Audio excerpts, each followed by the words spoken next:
con múltiples formatos, entonces vamos a empezar con nuestra clase. Bueno, si me dejan, cierro esto que me siento un poquito más libre de ruido. Entonces estábamos ya terminando con una síntesis muy rápida, pero vamos a ir retomando después en los temas siguientes, ya más aplicados a comunicación y a periodismo. Esta idea de Buber, que es bastante central, ¿no?, respecto de cómo me relaciono con el otro. Ahí es donde se juega para él la ética.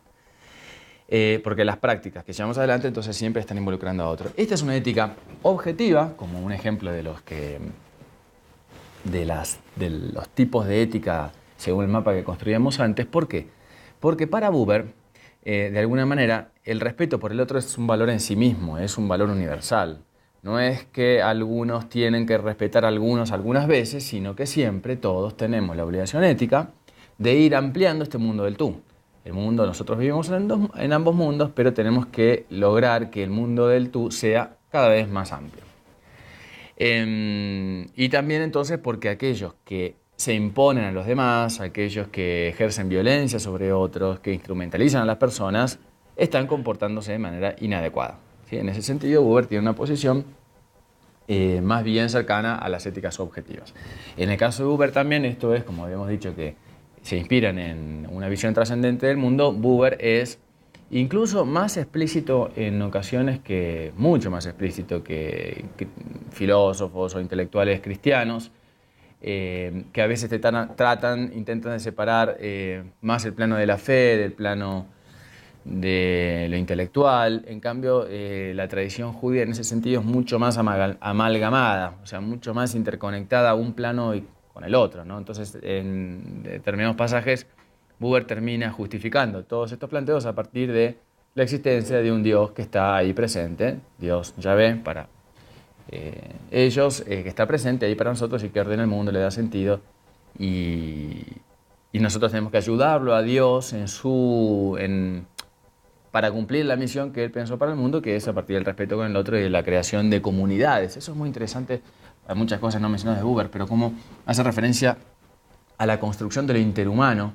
Es un término que nos sirve mucho para contraponerlo y para pensar mejor lo interactivo, ¿no? Porque lo ético se juega en lo interhumano, no en lo interactivo. Lo interactivo puede ser una plataforma para poder alcanzar lo interhumano, pero son dos dimensiones diferentes.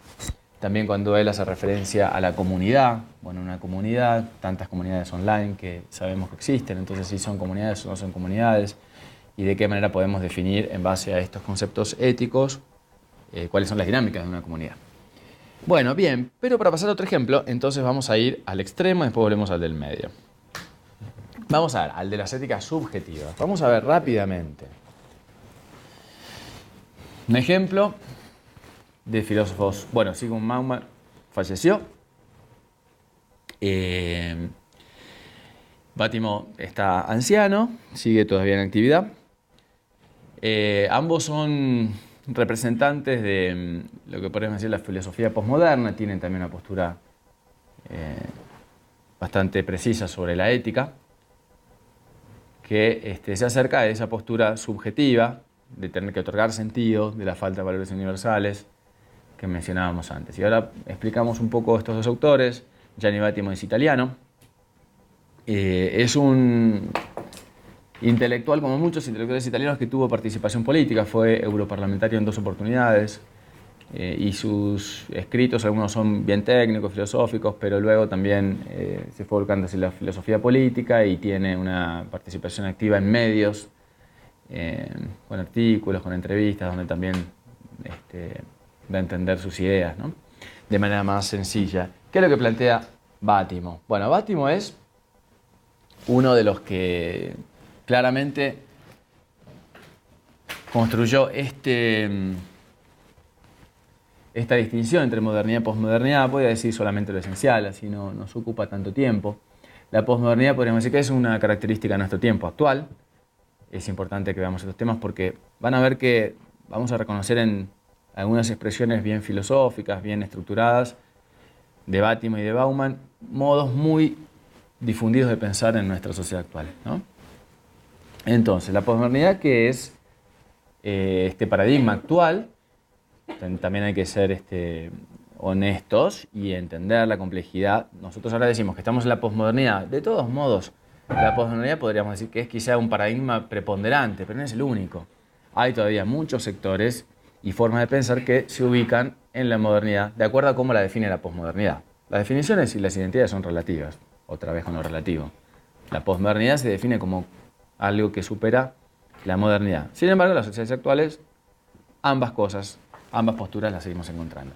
¿Qué es lo que critica la posmodernidad de la modernidad? Sobre todo, que todavía la modernidad presenta visiones omnicomprensivas del mundo. ¿Qué quiere decir esto? Sistemas de pensamiento que dan explicación a todas las problemáticas sociales y humanas.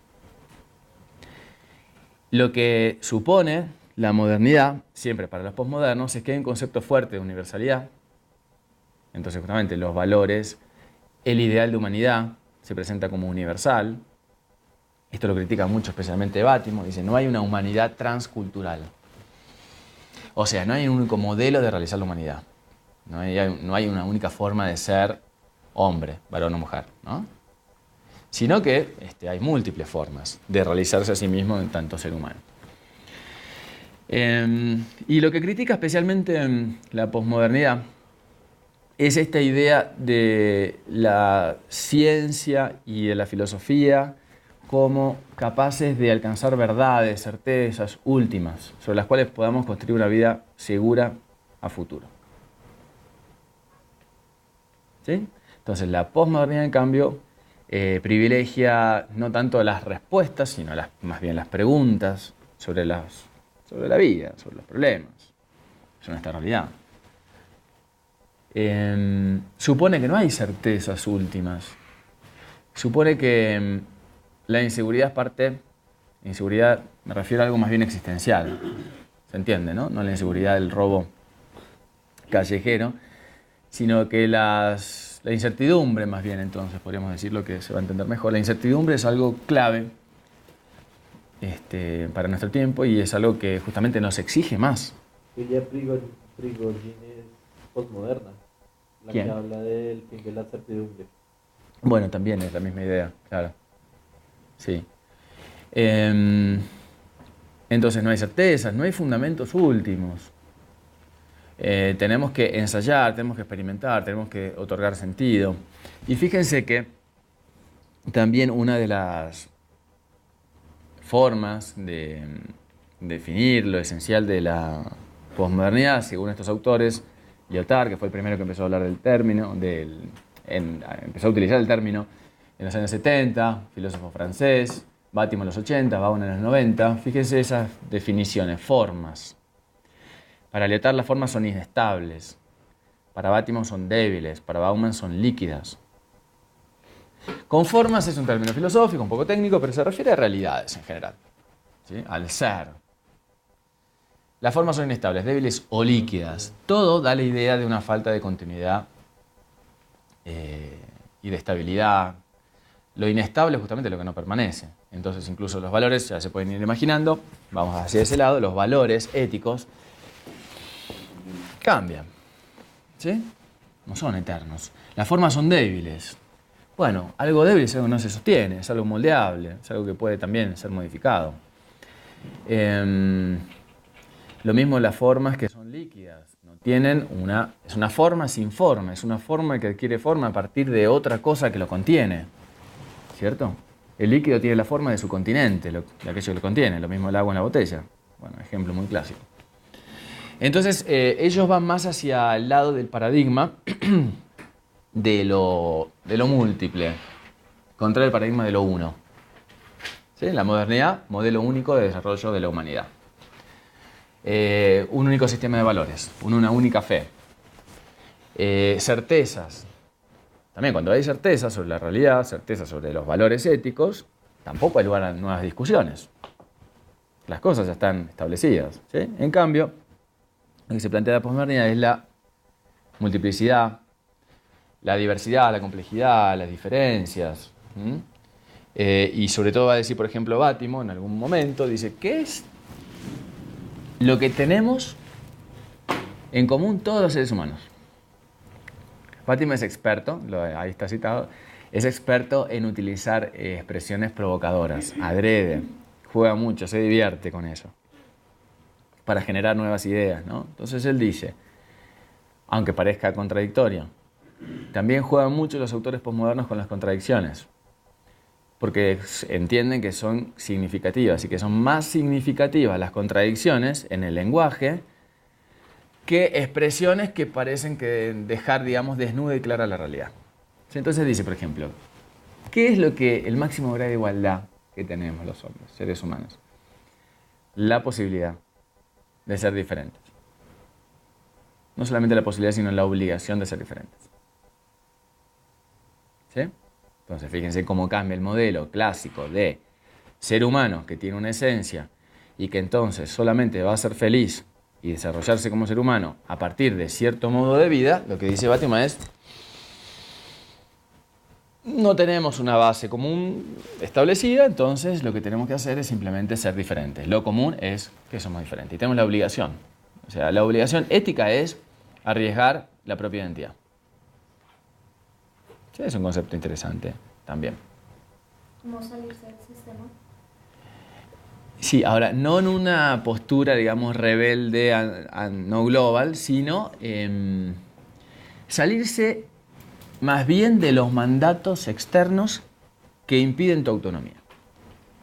Eso lo planteaba también Kant tiempo atrás, se retoma, lo retoma Bauman también explícitamente. Lo que tenemos que hacer es reemplazar la heteronomía por la autonomía. Heteronomía vendría a ser ser conducido por reglas o actores externos. Eso te deshumaniza porque justamente no podés poner en juego tu humanidad que se construye sobre la base de tu ejercicio libre, de tus decisiones libres, de tus descubrimientos a partir de los errores previos, ¿no? Entonces, no es salirse del sistema social actual, sino más bien salirse de todo aquello que no me permite ser yo mismo. Que puede ser también, por ejemplo, un mandato familiar. Valores establecidos y consolidados en una cultura. ¿Sí? Entonces, ¿qué es lo que plantea Bátimo? Bueno, Bátimo sostiene, justamente en este paso del paradigma de lo uno a lo múltiple, que la posmodernidad surge a partir de dos procesos, no de dos hechos, sino de procesos, que son la caída del colonialismo europeo y el advenimiento de los medios de comunicación de masa. ¿Por qué? Porque justamente, lo sabemos nosotros por nuestra historia, en nuestros países, la colonización implicaba varias cosas. Dominación territorial y además cultural, un lenguaje, un sistema social, modo de gobierno, valores, una cultura en general. ¿Sí? Se discute mucho en América Latina respecto de si también los colonizadores impusieron una religión. Entonces hay una gran línea de pensamiento que eso afirma que sí. Eso es discutible porque no sé si se puede imponer, entiendo yo, la fijación, digamos, institucional de una religión. Pero lo que no se puede imponer es la religión, es la confianza de una persona en Dios, digamos, ¿no? Eso no se puede imponer externamente. Sí se puede imponer que sea feriado el día de, digamos, San José. Me estaban contando ustedes, que sea, ¿no? Que sea feriado otros días. Se puede, digamos, el anclaje institucional, histórico, de la religión, sí, se puede imponer. La autoridad dice, este día va a ser feriado. Pero no la confianza y que uno decida, quiero rezar, ¿no? Pero de todos modos, lo que sí, más allá de esa discusión, sabemos es que la colonización implicaba dominación territorial y también cultural, ¿no? ¿Qué es lo que permite entonces cuando las colonias caen? Es que surjan nuevas lenguas, que surjan nuevas expresiones culturales, que haya mayor autonomía de las colonias para poder ser sí mismas. ¿Y los medios de comunicación de masa por qué? Porque son uniformizantes. Bueno, al revés, dice él, justamente. Lo que permiten es que distintas voces estén incluidas. Pero no se podría tomar que los medios de comunicación imprimen la forma de pensar de lo que el sistema de turno quiera. El planteo de él es que los medios de comunicación lo que permitieron es que se visibilicen las posiciones de las minorías, sobre todo. ¿Sí? Obviamente que después él con el tiempo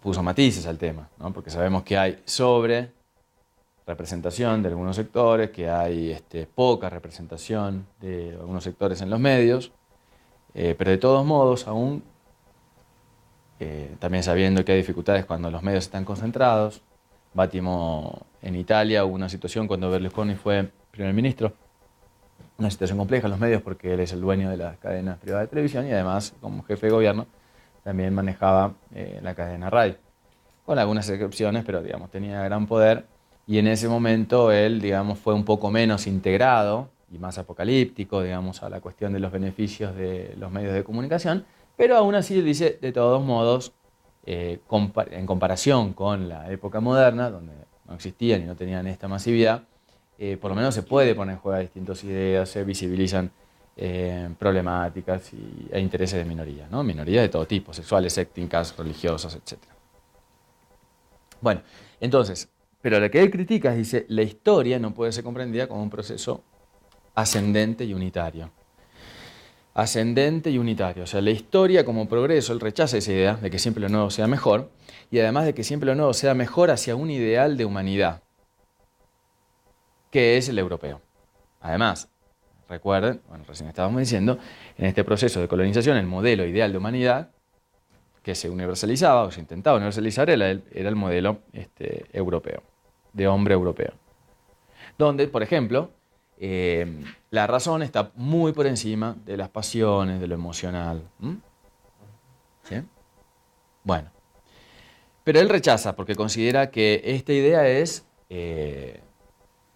dogmática. O sea, considera que hay una sola forma de desarrollar la humanidad, es dogmático, es violento. ¿Por qué? Porque lo que estoy haciendo es negando la posibilidad de que otros sean diferentes.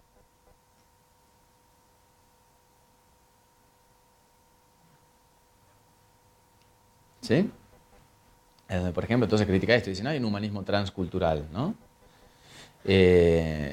O sea, no hay una forma de desarrollar la humanidad a la cual todas las distintas culturas tengan que adaptarse. Entonces él dice ahí, dice por ejemplo que fue el primero en que distinguió el pensamiento fuerte del pensamiento débil. Pensamiento no solamente en el sentido intelectual, sino pensamiento como una forma de vida, ¿no? Entonces él dice, el pensamiento fuerte, que es el que hay que desechar, desde su postura ética, tenemos que desechar el pensamiento fuerte. ¿Por qué? Porque el pensamiento fuerte implica esto, el monopolio de la interpretación. ¿Sí? ¿Se entiende a qué me refiero? Monopolio de la interpretación viene a ser. Las cosas pueden ser conocidas, interpretadas, solo de alguna manera. Obviamente, quien dice esto considera que solo puede ser interpretada correctamente por quien la interpreta, ¿no? Entonces, fíjense ahí la tensión que aparece. Él considera, por ejemplo, que las éticas objetivas implican un pensamiento fuerte. Considero, decíamos, la fidelidad o cualquier otro de los ejemplos, que la fidelidad es un valor objetivo, es un valor en sí mismo, entonces tengo el monopolio de la interpretación. Si alguien interpreta que a veces puede ser que sea buena la infidelidad, está equivocado. ¿Sí? Entonces lo que dice Bátimo, bueno, eso es violento. Fíjense que esto es una forma muy común de pensar en la actualidad, ¿no? Ahí es donde aparece también la resistencia a la autoridad. ¿Quién dice que la realidad y los valores tienen que ser interpretados de esta manera y que yo tengo obligaciones éticas? ¿Quién lo dice? ¿Quién tiene la autoridad moral? Bueno, entonces lo mismo, dice violencia, que eso es autoritario, y entonces él propone un pensamiento débil. ¿Cuál es el pensamiento débil? Un pensamiento que sigue las tesis de Nietzsche, nihilistas, quizás si las menciono alguno de ustedes las recuerda, si no las repasamos muy rápido, donde dice, bueno, la tesis de Dios ha muerto, no en el sentido literal, no es que Dios no exista para Bátimo. Bátimo se considera también un hombre de fe, pero Dios ha muerto para la explicación respecto al sentido del mundo. Esa es la diferencia, es bastante importante, sutil pero importante. Es como si de alguna manera Dios hubiera dejado mayor lugar al hombre para que el hombre le dé sentido al mundo. No es un mundo ordenado por Dios, sino un mundo creado para que el hombre tenga una libertad y un margen de acción para poder darle sentido a sus propias acciones, a su vida. Esa es la primera tesis. La otra tesis, que tiene mucho impacto sobre la reflexión acerca del rol del periodismo, y no solamente del rol, sino de lo que es capaz de hacer el periodismo, es la siguiente. No hay hechos, sino solo interpretaciones.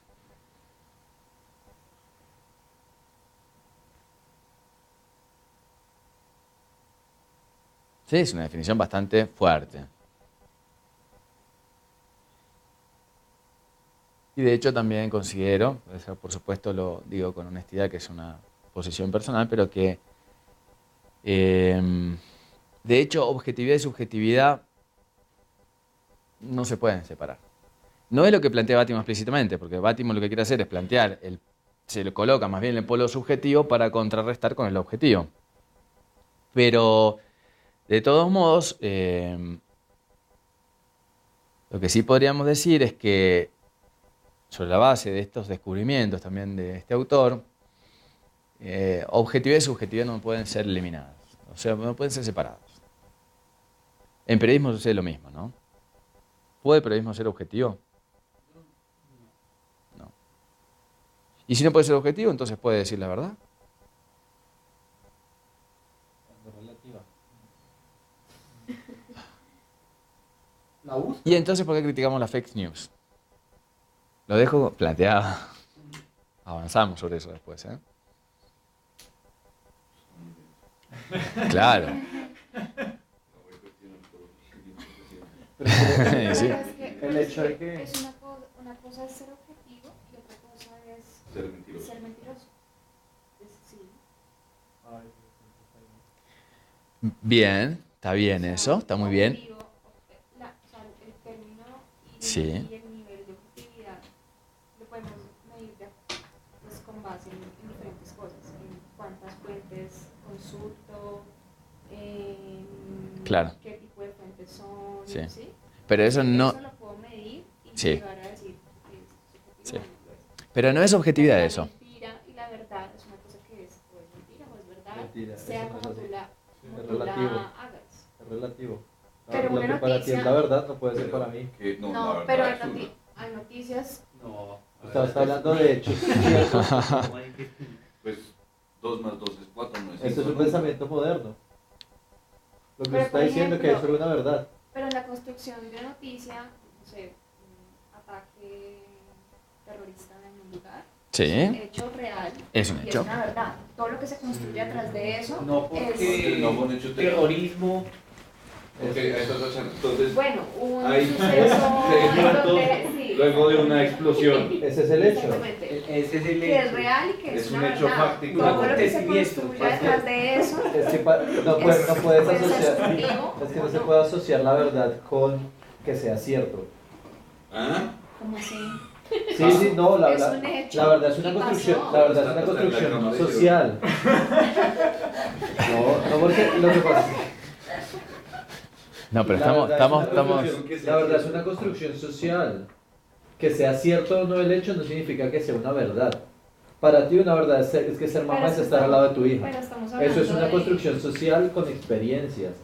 El hecho cierto es que tú No, eres pero no nos mamá. vayamos a la filosofía. O sea, No, es hubo... Vamos a ir a la filosofía, porque es. Es que ese es el hecho. No, clase de filosofía, pues. Pero sí yo estoy hablando de que ocurrió No, pero un hecho, vamos a ir- que fue real y es verdad.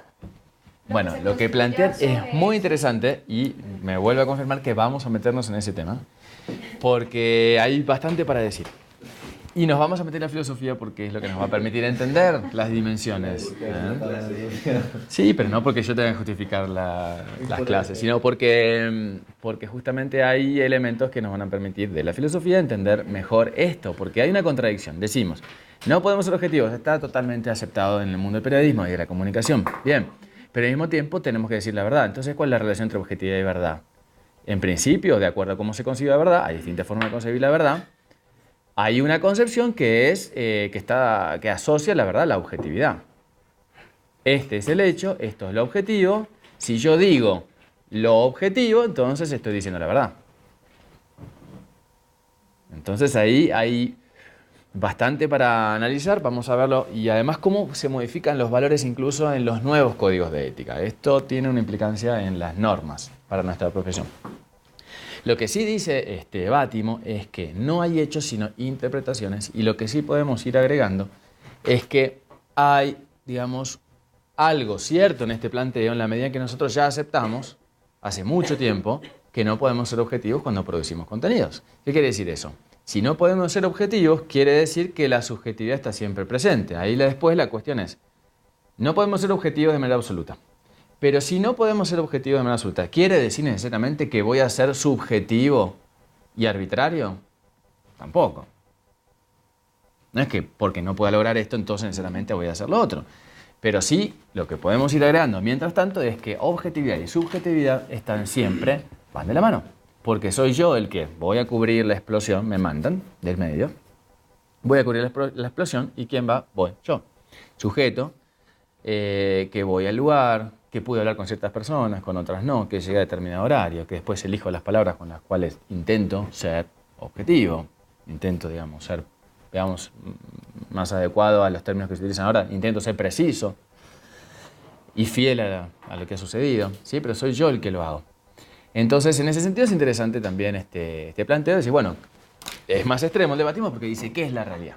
Bueno, la realidad no hay una realidad. La realidad es una red y conflictiva de interpretaciones.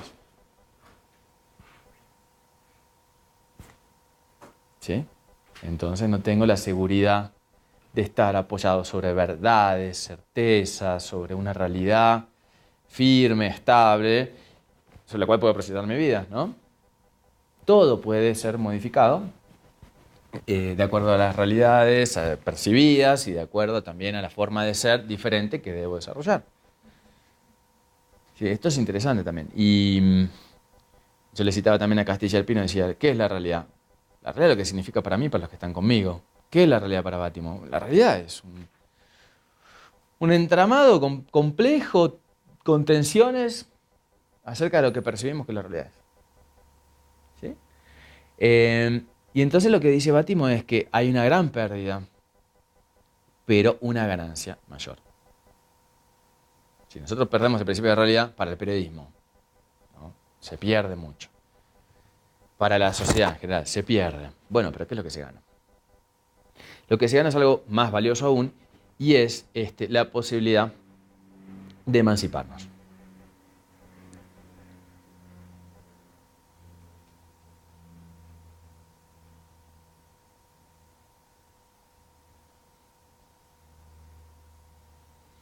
La emancipación también, por ahí vale la pena mencionarlo, es un término ya un poco más en desuso en nuestros días.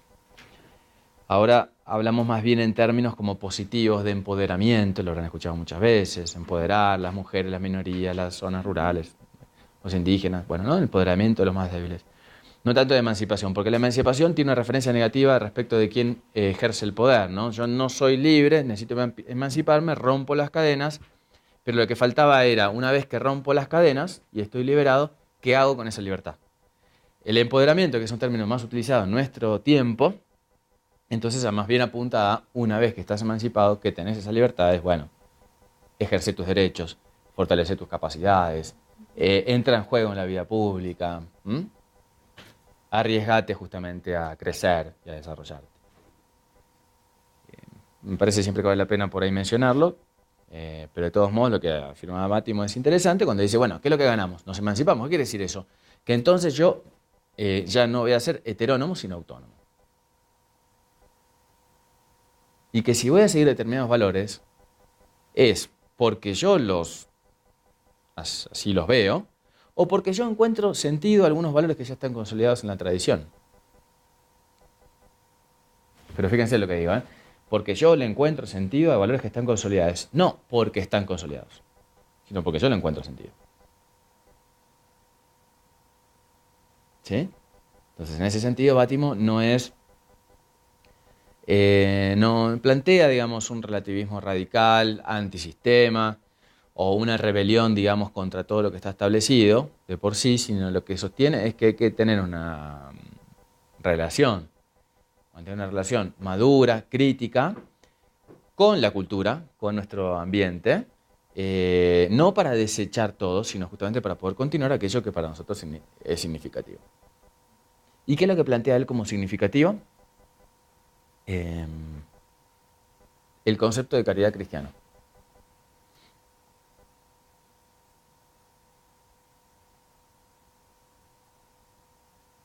Fíjense que hay un punto en contacto entre lo que él plantea como principio de caridad y lo que planteaba Buber sobre el reconocimiento del otro, decirle tú, respetarlo.